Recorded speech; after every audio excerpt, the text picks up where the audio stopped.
नमस्कार, मैं हूं आशीष चित्रांशी और आप देख रहे हैं the news launcher. Mid day मुद्दा विद अशोक वानखेड़े। ट्रंप ने भगवान की भी नहीं सुनी और भारतीयों को अमेरिका से बाहर भगाने वाला, बाहर खदेड़ने वाला आदेश पास हो गया। इधर विश्वगुरु, स्वयंभू विश्वगुरु अविनाशी नरेंद्र मोदी की जुबान भी नहीं खुली कि इस विषय पर कुछ बोल दें। ये मामला 200-400 लोगों का नहीं है, ये मामला लाखों लोगों का है। हालांकि इसके शिकार या इसके निशाने पर सिर्फ भारतीय नहीं है, निकारागुआ, मैक्सिको, तमाम देशों के नागरिक। लेकिन हम तो भारत की ही चिंता करेंगे, कम से कम मानवता के लिहाज से सबके बारे में चिंता है, लेकिन भारत की चिंता विशेषकर। कम से कम लाखों भारतीयों के लिए एक बार साहब की जुबान ही खुल गई होती। मोदी से बेहतर तो महिला बिशप जो वाशिंगटन नेशनल कैथेड्रल की बिशप हैं, महिला बिशप हैं, नाम है मरियन एडगर। मोदी जी से तो बेहतर वो थी जिन्होंने ईश्वर का, भगवान का, गॉड का वास्ता दिया और कहा कि हमारे देश में बहुत सारे ऐसे लोग हैं जिनके कागजात शायद ना पूरे हों, लेकिन हमारे साथ मिलजुल के रहते हैं। उसमें से बहुत सारे चर्च में जाते हैं, बहुत सारे मस्जिद में जाते हैं, कुछ गुरुद्वारे में जाते हैं, कुछ मंदिर में जाते हैं, लेकिन सब मिलजुल कर रहते हैं। रहम करो मिस्टर प्रेसिडेंट, रहम करो उन पर। इसीलिए हमने कहा कि भगवान की भी नहीं सुनी। दरअसल मंगलवार और बुधवार, वही मंगलवार जिस दिन हम लोग कहते हैं मंगल को जन्मे मंगल ही करते, मंगलमय भगवान, उस मंगलवार को डोनाल्ड ट्रंप राष्ट्रपति ऑफिस में पदभार ग्रहण करने के बाद वॉशिंगटन के नेशनल कैथेड्रल चर्च में जाते हैं, वहां की प्रेयर सर्विस में हिस्सा लेते हैं। सामने उनके महिला बिशप मरियन एडगर आती हैं और जो बोलती हैं वो सिर्फ मोदी के लिए नहीं, इस देश में भगवा ब्रिगेड और उससे जुड़ी राजनीति करने वाले संघ में बैठे नागपुर के लोग, चाहे भागवत हो या बाकी नेतागण, मोदी हो, शाह हो या योगी आदित्यनाथ हो या असम में हिमंता बिस्वा शर्मा, और या महाकुंभ में बैठे हुए सैकड़ों की संख्या में, हजारों की संख्या में ऐसे साधु महात्मा, कुछ कथित साधु महात्मा जो आज सनातन और हिंदुत्व के नाम पर धर्म संसद में नफरती जुबान से नफरती बातें बोलते हैं, उनके लिए भी सबक है। क्या हिंदुस्तान में संभव है कोई मठाधीश, कोई पीठाधीश्वर प्रधानमंत्री के सामने, मुख्यमंत्री के सामने उसको ऐसी नसीहत देते? चर्चा में सीधे जोड़ लीजिए फटाफट भाऊ को। थोड़ा इंट्रोडक्शन लंबा हो गया, क्षमा चाहता हूं। स्वागत है भाऊ आपका। अब कोई इंट्रोडक्शन नहीं, सीधा मैं उस महिला बिशप के बयान को सुनाता हूं। अंग्रेजी में है लेकिन दर्शक समझ जाएंगे। वो बयान सुनिए, फिर हम आदेश पर आएंगे कि क्या आदेश जारी हुआ है। कंट्रोल रूम सुनाइए। Let me make one final plea, Mr. President. Millions have put their trust in you. And as you told the nation yesterday, you have felt the providential hand of a loving God. In the name of our God, I ask you to have mercy upon the people in our country who are scared now. There are gay, lesbian, and transgender children in Democratic, Republican, and independent families, some who fear for their lives. And the people who pick our crops and clean our office buildings, who labor in poultry farms and meatpacking plants, who wash the dishes after we eat in restaurants and work the night shifts in hospitals, they may not be citizens or have the proper documentation, but the vast majority of immigrants are not criminals. They pay taxes and are good neighbors. They are faithful members of our churches and mosques, synagogues, Wadara, and temples. I ask you to have mercy, Mr. President, on those in our communities whose children fear that their parents will be taken away. and that you help those who are fleeing war zones and persecution in their own lands to find compassion and welcome here. Our God teaches us that we are to be merciful to the stranger, for we were all once strangers in this land. May God grant us the strength and courage to honor the dignity of every human being, to speak the truth to one another in love, and walk humbly with each other and our God for the good of all people in this nation and the world. Amen.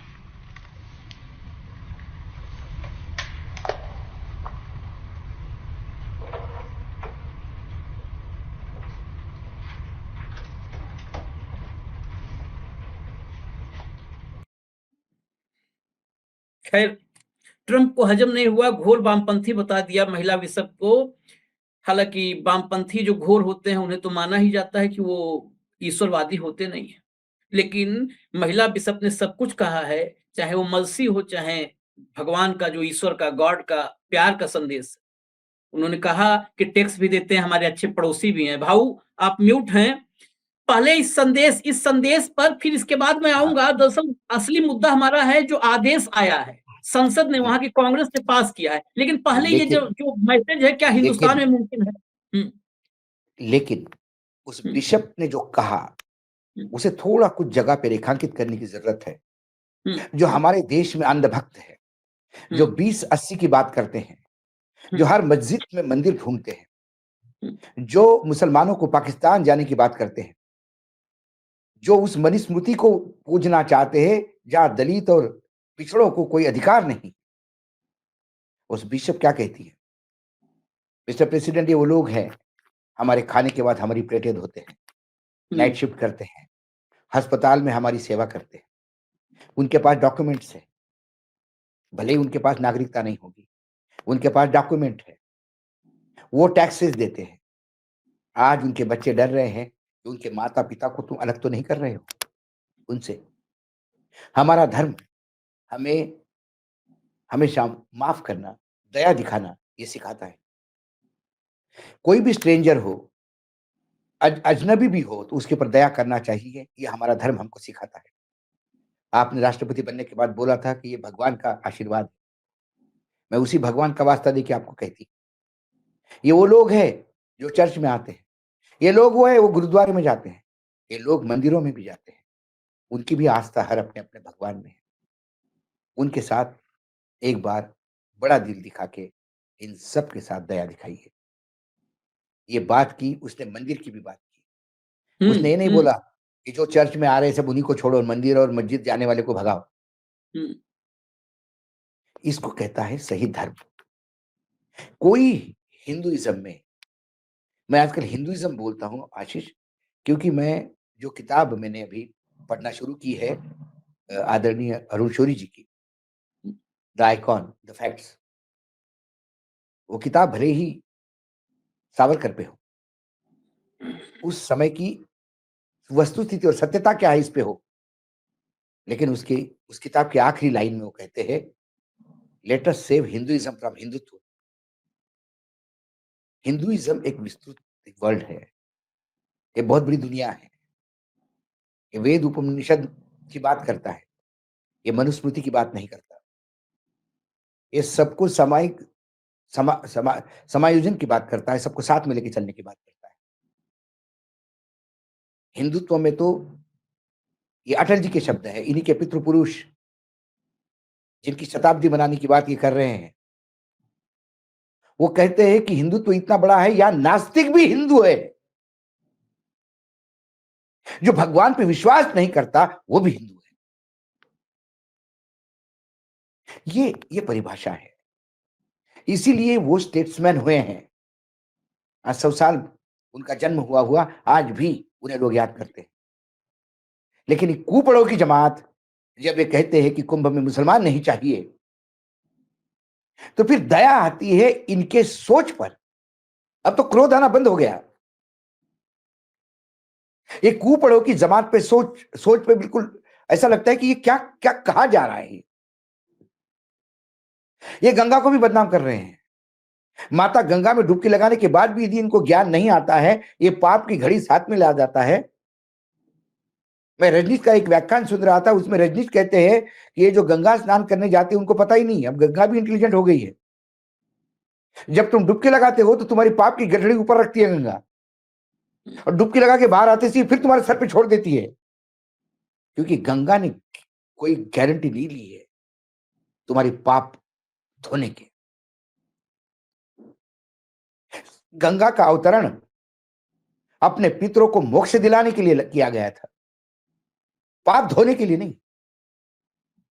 ये तो पाप करने वालों ने अपनी सुविधा के लिए गंगा मां को बदनाम किया कि चलो इसको एक ऐसा एक जुगाड़ जोड़ दो कि किधर भी पाप करो, एक डुबकी मारो जयराम ने। तो ये उसके बिशप के पीछे शब्द यदि आपने सुने, एक एक शब्द, वो क्रिश्चियनिटी की बात नहीं करती, वो जीसस की बात नहीं करती, वो गॉड की कहती है। इसका हिंदी में ट्रांसलेशन भगवान होता है, उर्दू में आप इसको खुदा कह सकते हैं। खुदा कहने से मुसलमान होता है, ये किसने कहा? और गॉड कहने से जीसस होता है, ये किसने कहा? अब भगवान कहने से राम होता है, ये किसने कहा? ये तो भाषा का भाषांतरण है। वो ये नहीं कहती कि ये लोग हमारे कम्युनिटी हमारे यहां आते हैं, बोले they have faith in everywhere, they have faith here in our religion, they may be coming to us, they may be going to cathedral, they may be going to temples, they may be going to gurudwaras or mosques. They are people of the God. Our God tells us to have mercy, let us have mercy. ये किसी की बोलने की औकात इस देश में है। एक धर्म संसद थी शिकागो में, जिसमें एक भारत का युवा जाता है फेटा बांधे और कहता है brothers and sisters, my dear brothers and sisters कहने के बाद तालियों की गूंज होती है, क्योंकि उस धर्म संसद में अभी तक कोई ऐसा पैदा नहीं हुआ था जिसने ये कहा हो कि आप सब मेरे भाई और बहन हैं, क्योंकि वो रीजन में, देशों में, धर्मों में बटा हुआ समाज था। एक ऐसा नया फिलॉसफी लेके वो युवा गया भारत से और उसने कहा brothers and my sister's, you may be from different religion but you are my brother, let us talk of humanity as whole.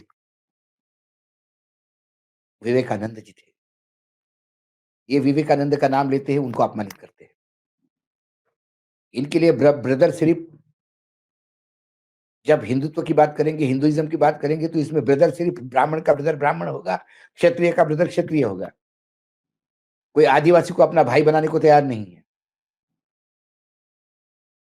जाति और जातियों में भी गोत्र देखा जाता है कि नहीं सगोत्र है, ये है, वो है, ये देखिए। तो ये आज की धर्म संकट जो यहां लगा रहे हैं, इस धर्म संसद में और उस धर्म संसद में, यदि वो धर्म संसद है तो फिर ये धर्म संसद नहीं है, और यदि ये धर्म संसद है तो फिर जो शिकागो में हुई वो धर्म संसद नहीं थी। क्योंकि धर्म संसद के मायने उग्रवाद नहीं होता, धर्म संसद के मायने दूसरे धर्म से द्वेष नहीं होता। धर्म इंसान बनाना सिखाता है, और ये इंसान के साथ इंसानों को लड़ाना सिखाते हैं। तो इसका मतलब मूल कोई भी इंसान जिसके इंसानियत हो, छोड़िए कोई धर्म जात पंथ, जिसमें थोड़ी बहुत भी इंसानियत है, आज नतमस्तक होता है इस बिशप के सामने। क्योंकि कुपढ़ तो उसको लेफ्टिस्ट ही कहेंगे। उन्हें पता ही नहीं, यदि लेफ्टिस्ट होती तो भगवान का नाम ही नहीं लेती, in the name of God कहती नहीं। लेफ्टिस्ट होती तो वो पहली बात कहती कि तुम मूर्ख हो, यहां आ गए हो, चला किसी फैक्ट्री के गेट पे जाके गेट मीटिंग करते और वहां बात करते। घोर वामपंथी कहने का, ये कुपड़ होने का इससे बेहतरीन प्रमाण पत्र नहीं हो सकता। उसे देश निकालने की बात करते हैं। अरे वो वहां की सिटीजन है, बोनाफाइड सिटीजन है, वहां की नागरिक है वहां की। बोले इसका देश निकाला कर दो। अब कौन सा देश भेजेंगे इसको? क्योंकि आप यदि मेरी बात नहीं मानते तो आप इस देश के नागरिक नहीं हैं। आपने यदि मेरे हाँ में हाँ नहीं मिलाई तो आप फिर देशभक्त नहीं, देशद्रोही हो सकते हैं। ट्रंप हो या मोदी हो, इन दोनों के राज्य में या तो आप देशभक्त है या देशद्रोही है, बीच में कोई लाइन नहीं है। नहीं भाऊ, यदि आप मूर्खता में मूर्खता जोड़ते जाओगे तो आज से बड़ा देशभक्त नहीं है, और मूर्खताओं को आप सवाल पूछोगे तो आपसे बड़ा राष्ट्रद्रोही नहीं है। ये वर्तमान में है आशीष। इसलिए ये जो मैं तुम्हें और रिक्वेस्ट करता हूं, एक बार मैं एक एक शब्दों पे मैंने जो ध्यान देने का प्रयास किया, एक बार आप प्लीज कंट्रोल रूम को बोल के एक बार फिर उसका वो वक्तव्य सुनवाइए, और जो शब्द शब्द मैंने किए तो वो शब्द देखिए क्या कहती है वो। ये आज इसको रखा ही इसलिए, सुबह से कई बार मैं 3-4 बार तो सुना कि मुझे वाकई जो आपने कहा, स्वामी विवेकानंद के बाद पहली बार कोई लगा जो आपने कहा ना क्रिश्चियनिटी की बात नहीं, ह्यूमैनिटी की बात कर रही थी वो। सुनवाइए एक बार कंट्रोल रूम सुनवाइए, फिर हम आते हैं खबर पर। लैकेन रिले पर फिर आएंगे। क्या है relay? Let me make one final plea, Mr. President. Millions have put their trust in you. And as you told the nation yesterday, you have felt the providential hand of a loving God. In the name of our God, I ask you to have mercy upon the people in our country who are scared now. There are gay, lesbian, and transgender children in Democratic, Republican, and independent families, some who fear for their lives. And the people who pick our crops and clean our office buildings, who labor in poultry farms and meat packing plants, who wash the dishes after we eat in restaurants and work the night shifts in hospitals, they may not be citizens or have the proper documentation, but the vast majority of immigrants are not criminals. They pay taxes and are good neighbors. They are faithful members of our churches and mosques, synagogues, wadara, and temples. I ask you to have mercy, Mr. President, on those in our communities whose children fear that their parents will be taken away, and that you help those who are fleeing war zones and persecution in their own lands to find compassion and welcome here. Our God teaches us that we are to be merciful to the stranger, for we were all once strangers in this land. May God grant us the strength and courage to honor the dignity of every human being, to speak the truth to one another in love, and walk humbly with each other and our God for the good of all people in this nation and the world. Amen.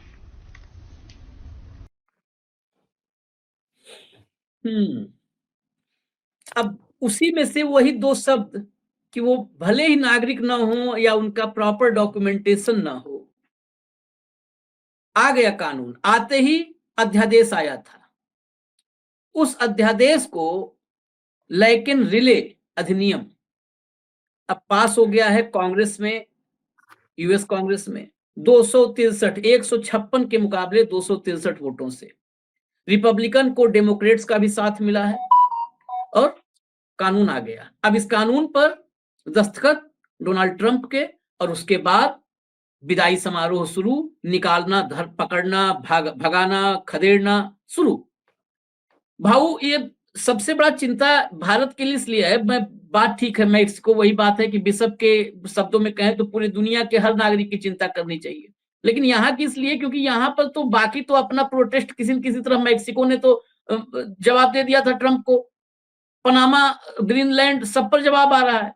यहाँ सन्नाटा है। जयशंकर वहां पे बोल के भी आए हैं कि हाँ, अवैध प्रवासियों पर हमारा सिद्धांत है कि हम वापस उनको लेंगे, थोड़ा जांच पड़ताल करके लेंगे, क्योंकि वो गैर कानूनी गतिविधियों में, जहां पर अवैध प्रवासी होते हैं वहां पर अवैध कामों में लिप्त होते हैं। शायद उन्होंने इस बिशप को नहीं सुना था कि सब अवैध ही नहीं है। लेकिन संख्या पर जरा नजर डालें, जो अभी ऑफिशियल संख्या मेरे पास एक आंकड़ा आया 2,20,000 का है। 18,000 की सूची तैयार है, 18,000 की सूची तैयार है। वो यहाँ पर फेंके जाएंगे, वापस फेंके जाएंगे। 2,20,000 है। पिछले जो फिनेंशियल ईयर में, हर साल वो पकड़ते हैं अमेरिका वाले, पिछले फिनेंशियल ईयर में 90,000 पकड़े गए थे, 45,000 गुजराती थे। 45,000, 90 में 45,000।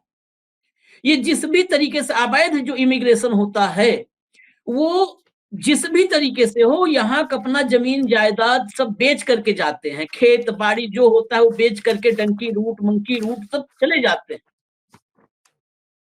अब उनको फेंका जाएगा तो भारत कम से कम इतने बता देता, मैं और नहीं कर रहा हूं, जयशंकर ठीक है, आप कूटनीतिक तरीके से आप बोल के आए कि नहीं नहीं हम वापस लेंगे। अब ट्रंप के सामने और क्या बोलेंगे, न्योता भी नहीं मिला था।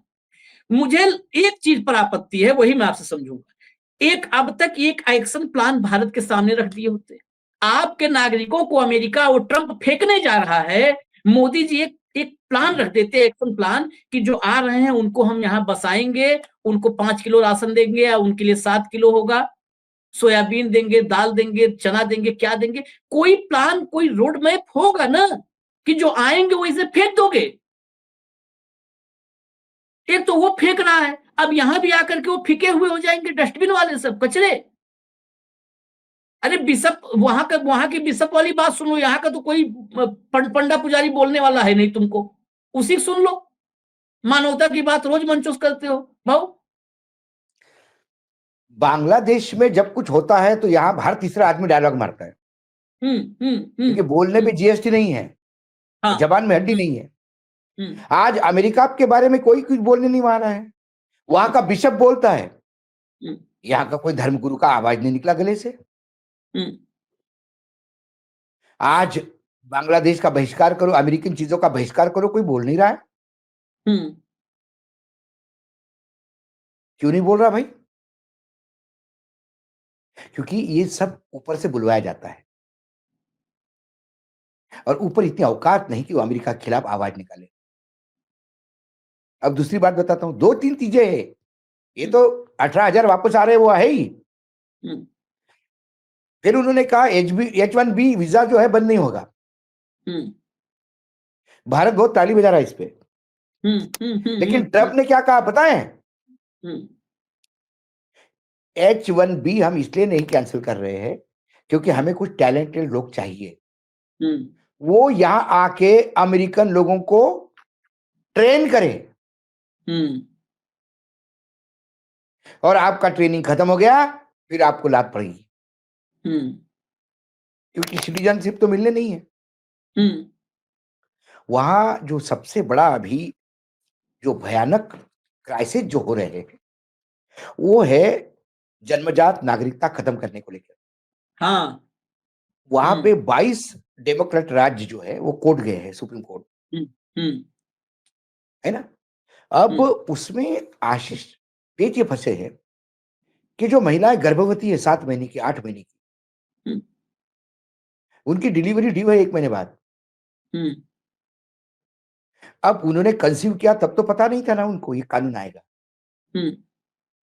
अब उस बच्चे का क्या, जिसे जन्मजात अधिकार मिलता, राइट ऑफ द सॉइल, क्योंकि उस भूमि पर उसने जन्म लिया। यह भारत का भी कानून है। भारत में भी नागरिकता मिलने का एक प्रोविजन ये भी है कि भारत के भूमि पे यदि आपका जन्म हुआ तो आपको नागरिकता मिल सकती है। ये वर्ल्ड के करीब करीब हर देश में ये नागरिकता का कानून है। The citizenship by birth by soil. अब वो नहीं है। 150 साल पुराना ये कानून उन्होंने बदल दिया।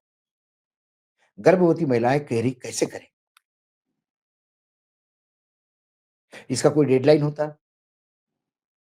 ये 2027 से जो भी पैदा होंगे उनके लिए होगा। तो भाई 2027 में पैदा करने वाले लोग सोच समझ के करेंगे। आप प्रेगनेंसी टर्मिनेट भी नहीं कर सकते क्योंकि एडवांस स्टेज में है, 7वें 8वें महीने के। ऐसी लाखों की फौज है वहां पे, वो चिंतित है। वहां की राज्य सरकारें कह रही है कि वही अपने देश जैसे हाल है कि संविधान में संशोधन करो, संविधान के बेसिक स्ट्रक्चर को मत हिलाओ। इसी नाम पे वो सुप्रीम कोर्ट गए हैं, क्योंकि ये भी पगला वहां अपनी मनुस्मृति लाना चाहता है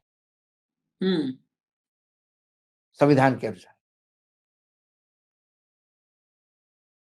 अब वो कम से कम वो तो इतना बड़ा हो गया है कि वो चर्चेस को भी नहीं मानता। और ये बड़प्पन तो हमारे यहां भी आ गया है।